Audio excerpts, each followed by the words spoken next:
Toujours plus cher, les loyers parisiens, la Chambre des notaires vient de le confirmer dans une récente étude. L'an dernier, le prix du mètre carré, tenez-vous bien, a augmenté de 18% dans la capitale. Parallèlement, le nombre des transactions a chuté de 15% pendant la même période.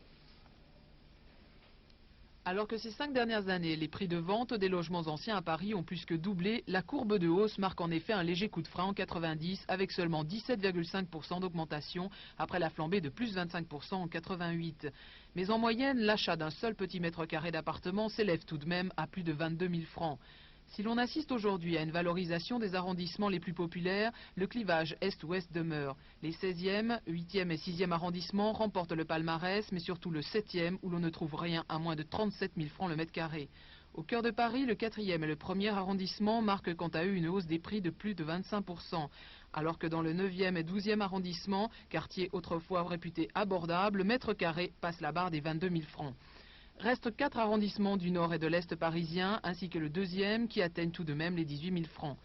La guerre du Golfe, mais aussi la pénurie relative qui caractérise le marché parisien, explique en partie cette baisse de tension sur les prix. En outre, le volume de transactions immobilières a chuté de 8% entre 89 et 90. Enfin, le fossé continue de s'élargir entre les prix de Paris et ceux de la Petite Couronne. Par mesure de comparaison, il est encore possible d'acheter pour 9 000 francs le mètre carré en Seine-Saint-Denis.